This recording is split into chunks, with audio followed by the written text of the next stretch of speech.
इस बीच रूस का दावा है कि जर्मनी ने जो लेपर्ड टैंक यूक्रेन को दिया है उसे रूस की सेना ने तबाह करना शुरू कर दिया है।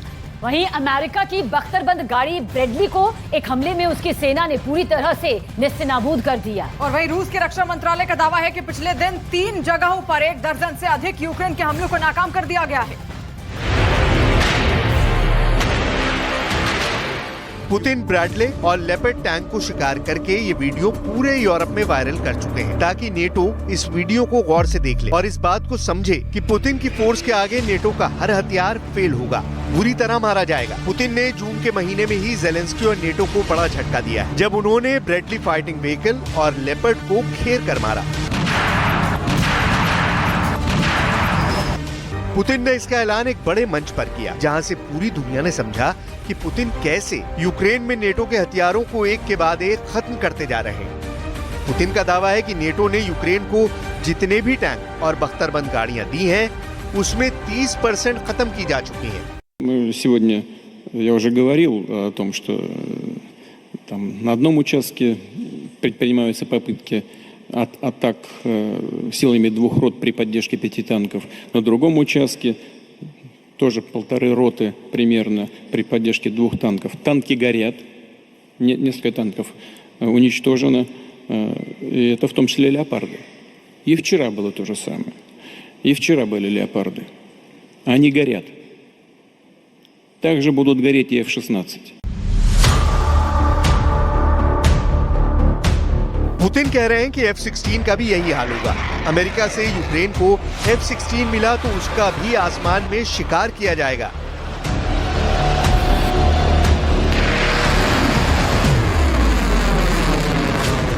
लेकिन क्या ये इतना आसान है? क्योंकि जेलेंस्की ने भी फौरन एक नया चैलेंज पेश कर दिया।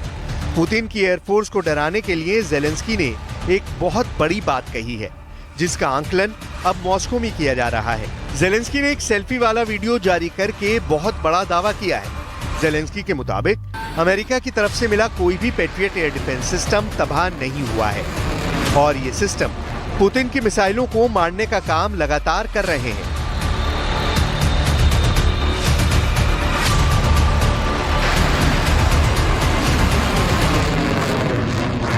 Топ там в Росії не розказував, нібито наші Петріоти знищені. Всі вони є, всі вони працюють, всі вони збивають російські ракети і збивають максимально ефективно. Жодного Петріота.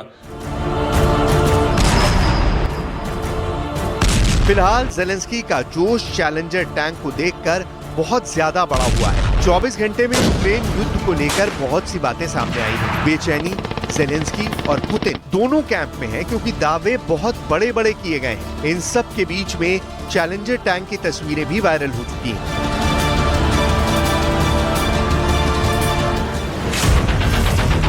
और लेपर्ड के शिकार की तस्वीरों ने भी बड़े सवाल पैदा कर दिए हैं कि क्या पुतिन के हाथों नेटो का हर हथियार मारा जाएगा। और पुतिन ने उनकी कब्र यूक्रेन में ही खोदनी शुरू कर दी है। अभी चैलेंजर टैंक मिलने के बाद यूक्रेन की फौज बहुत जोश में है। चैलेंजर 2 बहुत ही शानदार टैंक है और रूस के T-90 जैसे खतरनाक टैंक का मुकाबला करने के लिए ब्रिटेन ने ऐसे 14 टैंक यूक्रेन को सप्लाई करने का वादा किया था।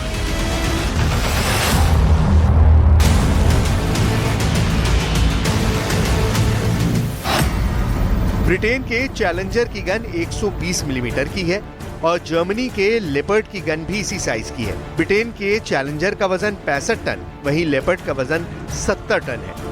चैलेंजर 60 किलोमीटर प्रति घंटे की रफ्तार से दौड़ता है, जबकि लेपर्ड की रफ्तार 70 किलोमीटर प्रति घंटा है। ये दोनों टैंक ही नेटो के बहुत खतरनाक हथियार माने जाते हैं, लेकिन इसके खिलाफ पुतिन की तैयारी भी देख लीजिए। पुतिन ने अपने रक्षा मंत्री सर्गेई शोइगु को टैंक बनाने वाली एक फैक्ट्री में भेजा, ताकि उत्पादन का जायजा लिया जा सके और पता चल जाए कि रूस के कितने नए टैंक जल्दी ही फ्रंट पर भेजे जा सकते हैं। ये फैक्ट्री रूस के ओम्स्क इलाके में है। यहाँ T-90 टैंक भी बनता है और बख्तरबंद गाड़ियां भी बनती हैं। सर्गेई शोइगु ने यहाँ एक एक प्रोडक्शन लाइन का हाल जाना, ताकि पता चल जाए कि युद्ध वाली डिमांड कब तक और कैसे पूरी हो रही है। शोइगु लगातार रूस की हथियार फैक्ट्रियों का दौरा कर रहे हैं। वो इससे पहले उस कारखाने में भी जा चुके हैं जहाँ रूस की S-400 एयर डिफेंस मिसाइल का उत्पादन होता है। पुतिन अपनी तैयारी पुख्ता रखना चाहते हैं और यूक्रेन से युद्ध में वो कोई ढिलाई बर्दाश्त नहीं करेंगे, ऐसा वो कई बार कह चुके हैं। Сейчас вот сожгем все, что им поставили. Ну, посмотрим, что будут делать дальше. Ну, я уже сказал, назвал количество. Это примерно 30% примерно, теперь уже точно 30% тяжелой бронированной техники уничтожено. रूस अब टैंक वॉर को दो हथियारों की जुगलबंदी के साथ लड़ना चाहता है। एक है T-90 टैंक और दूसरा है कमोव 52 हेलीकॉप्टर। पुतिन के कमांडर जनरल वरेली गेरासिमोव चाहते हैं कि ये दोनों मिलकर आगे बढ़े और यूक्रेन की फौज को कुचल कर रख दें।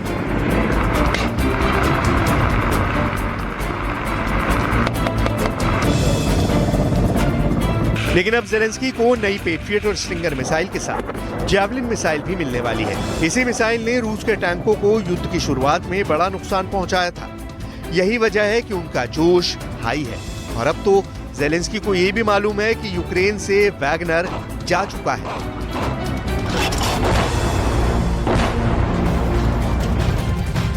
सोलह महीने की महाजंग ने रूस में साबित कर दिया कि यूक्रेन को 81 देश मिलकर नहीं जिता पाएंगे। और अब तो पुतिन ने यूक्रेन में चुन कर मिसाइल और बम डिपो को तबाह करना शुरू कर दिया है। रूस की सेना ने यूक्रेन में नेटो के एक ऐसे मिसाइल डिपो को तबाह किया है जिसके जबरदस्त धमाके से पूरे इलाके में भूकंप आ गया। रूस के इस जोरदार हमले के बाद से जेलेंस्की की बोलती बंद हो चुकी है।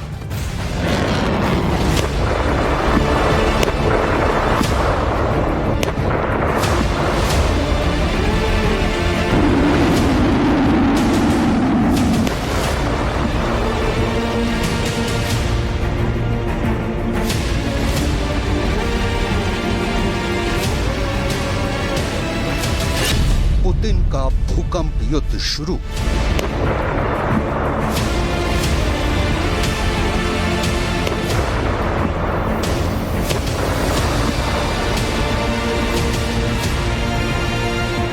वैगनर की बगावत के बाद से पुतिन के सर पर खून सवार हो गया है।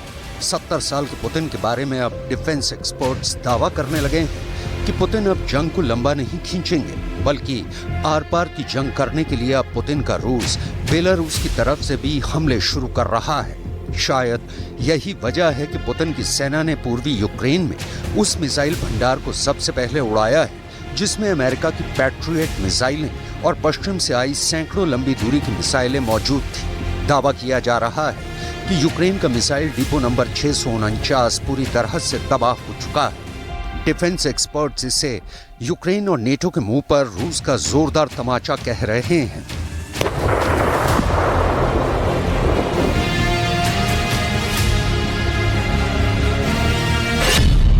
उड़ा दिया मिसाइल डिपो 649।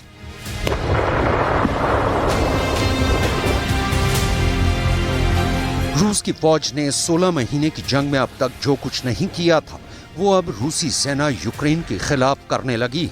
हालात ये हो गए हैं कि 4 जून से शुरू हुआ यूक्रेन का काउंटर अटैक जहां बुरी तरह से नाकाम हो रहा है, वहीं अब भी यूक्रेन दावा कर रहा है कि 24 फरवरी 2022 से शुरू हुई जंग में उसने रूस के 2,26,000 से ज्यादा सैनिक मार डाले। जेलेंस्की तो ये भी दावा करने लगे हैं कि यूक्रेनी सेना ने रूस की 4,000 टैंक तबाह कर डाले। दावा तो यूक्रेन ये भी कर रहा है कि उसने रूस के 7,800 से ज्यादा बख्तरबंद वाहनों को उड़ा दिया है।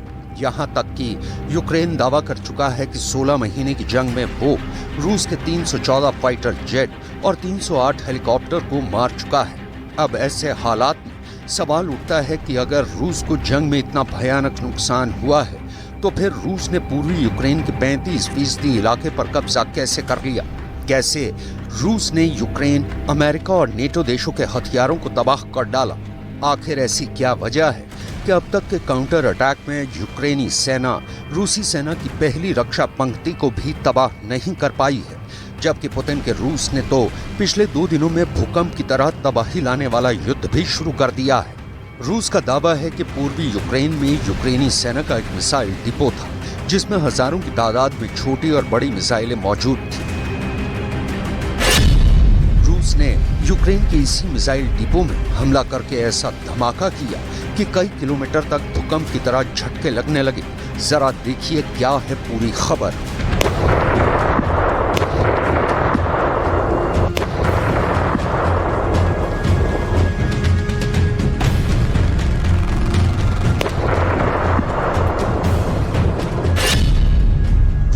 सेना के दावों के मुताबिक पूर्वी यूक्रेन में यूक्रेन का 649 नंबर का मिसाइल डिपो था।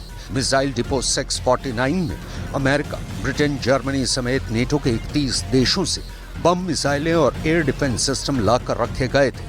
रूस के दावों के मुताबिक यूक्रेन के 649 मिसाइल डिपो में अमेरिका की पेट्रियट मिसाइल सिस्टम भी मौजूद था। इसके अलावा नेटो के एयर डिफेंस सिस्टम भी रखे गए थे। दावों के मुताबिक रूस ने यूक्रेन के एयर डिफेंस को चकमा देकर यूक्रेन के मिसाइल डिपो 649 पर ड्रोन और मिसाइलों से एक के बाद एक कई घातक हमले किए। रूस के आत्मघाती ड्रोन और मिसाइल हमले से यूक्रेन के मिसाइल डिपो नंबर 649 में भयानक विस्फोट हुआ, जिसकी वजह से पूरे इलाके में भूकंप की तरह झटके लगने लगे।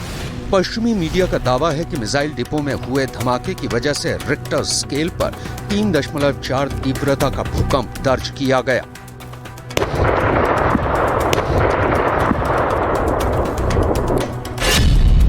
उड़ा दी मिसाइलें, फाड़ दिए टैंक।